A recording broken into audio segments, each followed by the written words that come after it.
perbincangan bicara kita pada pagi ini dengan pembentang seterusnya Cikgu Muhammad Azmuni bin Muhammad Nur dari Pusat Tingkatan 6 SMK Raja Muda Musa, Kuala Kangsar. Tajuk pembentangan Cikgu Azmuni ialah VOB. Cikgu semua tak sabar nak dengar apa itu VOB. Jadi saya persilakan Cikgu Azmuni, dipersilakan. Ya, Assalamualaikum dan selamat pagi kepada sidang e-bicara pada hari ini. Selamat perkenalan juga daripada rakan-rakan pendidik daripada Brunei. Jadi saya Encik Muhammad Azmuni bin Muhammad Nur, Cikgu Azmuni daripada PTE SMK Raja Muda Musa, Kuala Kangsar. Pada hari ini saya ingin berkongsi sedikit sebanyak tentang amalan yang saya lakukan sebagai seorang guru pengajian perniagaan. Pandemik COVID yang melanda negara sejak Mac tahun 2020 menyebabkan berlakunya impak besar terhadap landscape sistem pendidikan negara. Termasuklah saya juga mengalami impak tersebut yang menyebabkan saya terpaksa mencabar diri untuk mengubah cara PDPC daripada secara bersemuka sebelum ini menjadi PDPR. Hasil daripada kajian tindakan ini adalah kesinambungan. Sebenarnya jika rakan-rakan pembentang pernah masih ingat lagi pada tahun 2018 di Konvensi Kebangsaan, saya bawakan tajuk Biz Travel, dan pada tahun 2019 saya bawakan tajuk Biz Cosmet, amalan terbaik antarabangsa di tak silapnya di Kistab, Sabak Bernam. Jadi pandemik COVID telah mengubah kajian saya menjadi VOB, iaitu Voice of Biz. Biz itu subjek yang saya ajar pengajian perniagaan. Apa yang berlaku sepanjang MC menyebabkan banyak lambakan bahan-bahan PDPC yang menyebabkan pelajar saya sendiri walaupun mendapat banyak bahan-bahan daripada luar sana, tetapi ia tidak sesuai dengan trade personality pelajar saya sendiri dan menyebabkan mereka demotivation. Ini mencabar saya sendiri dari segi kompetensi guru tu untuk menyediakan satu konten yang menyambung inovasi Biz Travel dan Biz Cosmet sebelum ini supaya pelajar berminat untuk belajar sepanjang berada di rumah. Jadi refleksi PDPR yang lalu berdasarkan kepada kognitif pelajar itu sendiri, yang mana pelajar tu cepat lupa fakta, dia suka nak memahami, pasif berfikir, terutamanya dalam menjawab soalan bahagian B nombor 11 kajian kes. Mereka pasif berfikir menyebabkan mereka suka untuk membuat analisis dan mengaitkan fakta dengan kes dalam kajian kes. Dari segi psikomotor juga saya memikirkan sepanjang PKP ini bagaimana saya nak meningkatkan tahap keyakinan pelajar, yang pelajar saya tidaklah seperti pelajar kelas-kelas yang lain. Pelajar saya kurang berkeyakinan, pemalu, kurang kemahiran bercakap di khalayak ramai. Jadi itu menyebabkan saya perlu memikirkan satu konteks yang menyebabkan mereka ingin belajar sepanjang PKP. Dari segi efektif juga saya ingin mengubah tingkah laku mereka yang pemalu itu, yang rendah diri itu, menjadi pelajar yang lebih kemahiran mengikut tuntutan semasa, terutamanya di universiti nanti.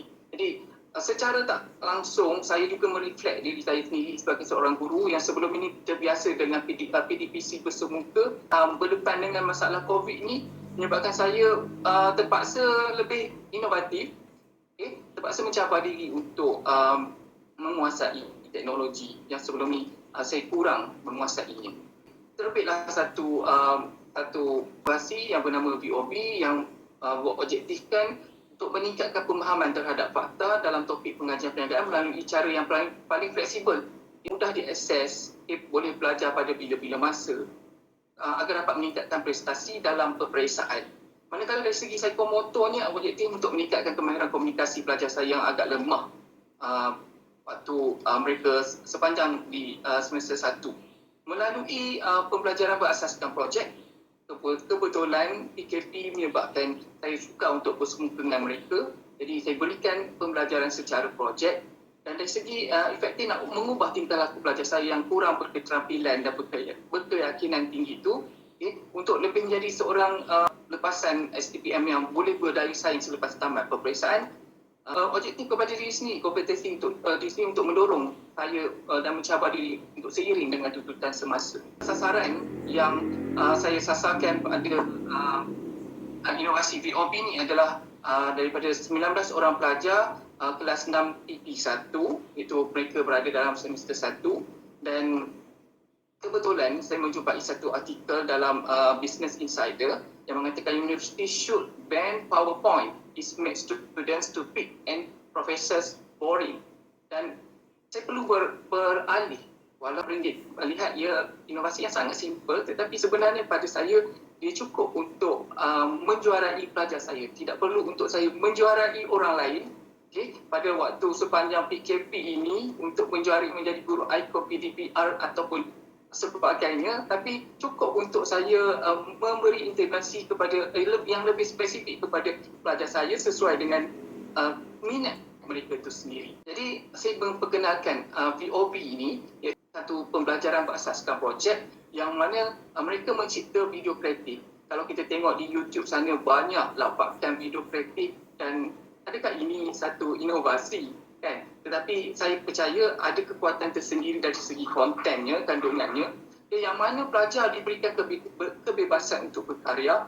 Mereka explore daripada pelajar yang agak lemah dalam penggunaan ICT, keadaan memaksa mereka untuk belajar sendiri. Guru cuba mengembangkan bakat pelajar itu, kemahiran komunikasi pelajar yang terdiri pada latar belakang, kebolehan dan tahap keyakinan diri yang berbeza. Ada yang baik, ada yang sederhana, ada yang lemah. Jadi ini satu cabaran sebagai seorang guru pengajar perniagaan untuk memastikan pelajar itu mengalami perubahan daripada mereka mula masuk semester 1 dan sampai sekarang saya masih lagi menjalankan inovasi ini terhadap pelajar saya. Jadi pendekatan pembelajaran berasaskan perkembangan yang mana guru mengikuti setiap perkembangan individu pelajar untuk usaha mempertingkatkan kebolehan mereka berkomunikasi ke tahap yang lebih tinggi. Dalam masa yang sama dapat menyelesaikan masalah pelajar yang kurang ataupun tak suka berfikir panjang dalam menjawab bahagian kajian kes.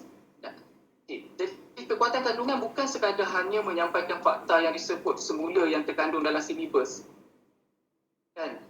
Itu semua orang boleh buat. Kan? Tapi dia fokus kepada bagaimana mereka menganalisis, bagaimana mereka membuat berkaitan dengan isu semasa, kan? Dan kaitkan dengan teori yang telah mereka belajar. Guru mencabar pemikiran mereka dengan memberi satu topik supaya mengaitkan dengan persekitaran perniagaan di luar sana. Jadi pelibatan guru dan pelajar mengembangkan topik mengikut perspektif masing-masing, dan saya percaya dengan kebebasan mereka berkarya, kebebasan mereka untuk menyuarakan apa yang mereka kaitkan itu bermakna pada saya sebagai seorang guru, dan apapun secara terbimbing. Cara pelaksanaan saya mudah saja cikgu, iaitu mula-mula sekali saya ikuti perkembangan mereka pada mula-mula mereka kemasukan pelajar semester 1 dengan buat sesi dengan melihat instrumen pemerhatiannya. Saya buat sesi pengenalan cara mereka menyampaikan, cara mereka berkomunikasi. Saya perhatikan dan memerhatikan tingkah laku mereka apabila saya buat pembentangan PowerPoint mengikut tugasan yang konvensional guru-guru lakukan sebelum ni, termasuklah saya. Dan saya bagi taklimat tugasan dan persediaan dan langkah yang seterusnya guru dan pelajar itu sendiri.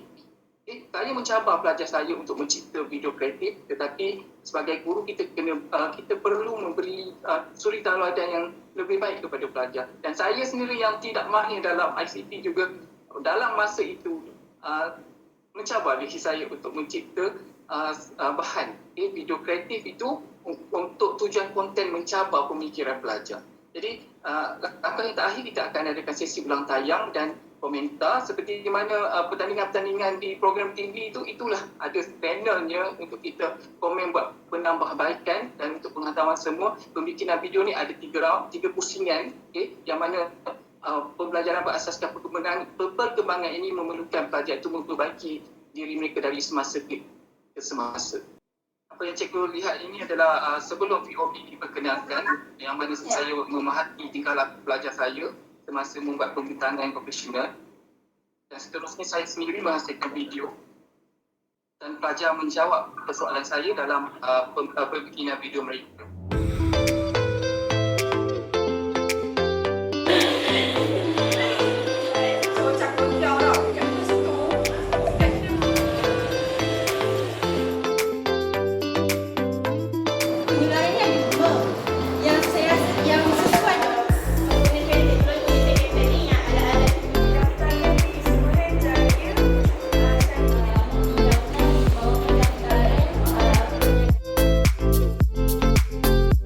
hari ini kita akan mulakan bab baru, iaitu bab pengeluaran.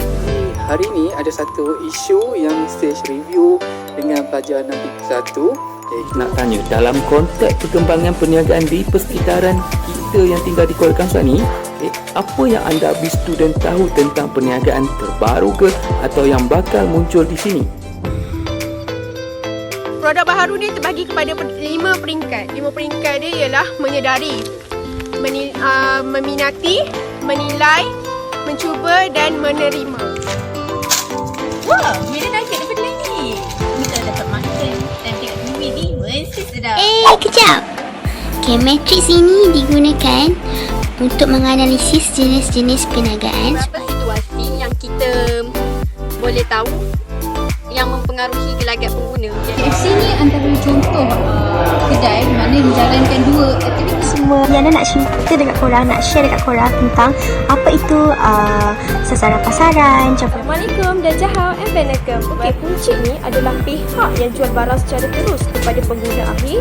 Orang nak kualiti, produk yang bagus, cantik, semua nak proses. Promosi jualan ni adalah cara ataupun kaedah di mana penjual ingin menyampaikan maklumat tentang sesuatu barangan ataupun perkhidmatan kepada para pengguna. Contohnya keperluan ini ialah keperluan keselamatan, keperluan perhargaan dan keperluan sosial. Okey, analisis SWOT ini merupakan analisis persekitaran keseluruhan yang mana ianya melibatkan organisasi dalam 4 aspek.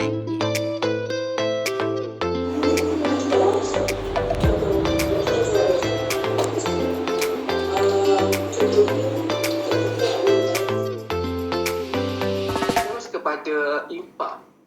Okey, satu rumusannya di pengakhir kajian ini mendapati saya berjaya untuk meningkatkan pemahaman pelajar dengan cara pembelajaran yang fleksibel seperti ini dan juga objektif yang kedua dapat dicapai, iaitu dapat meningkatkan keyakinan dan keterampilan pelajar saya yang ada sekarang ini, insya-Allah.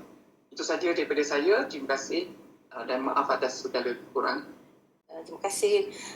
Sangat menarik penghasilan ataupun perkongsian daripada Cikgu Asmuni melibatkan video kreatif daripada pelajar-pelajar yang sangat sesuai dengan norma baharu sekarang. Kalau kat luar sana ada aplikasi TikTok, Cikgu Asmuni ada video kreatif pembelajaran pengajian perniagaan. Hikmah PKP yang seperti Cikgu Asmuni beritahu tadi, merangsang ataupun mencabar kreativiti seorang guru, khususnya di Malaysia. Mungkin di Brunei begitu juga. Okey, kita pergi kepada soalan. Satu soalan lah saya nak ajukan kepada Cikgu Asmuni. Bagaimana Cikgu Asmuni dapat menghadapi cabaran dalam menyiapkan kajian ini, apatah lagi melibatkan ICT? Cuti yang panjang sepanjang PKP ini menyebabkan sebagai guru ada masa yang lama untuk explore semua aplikasi ini dalam telefon pintar. Jadi saya pun sebenarnya bukan saja membimbing pelajar saya ke arah kemahiran berkomunikasi, tetapi pelajar saya juga mengajar saya. Saya saling bantu-membantu dalam mempertingkatkan kemahiran masing-masing. Jadi tak salah sebagai seorang guru untuk menurunkan egonya untuk kebaikan. Okey, so terima kasih Cikgu Asmuni di atas perkongsian tersebut. Maknanya mengatasi masalah dua, bukan saja kepada masalah komunikasi untuk guru, begitu juga masalah komunikasi untuk pelajar. Tahniah diucapkan.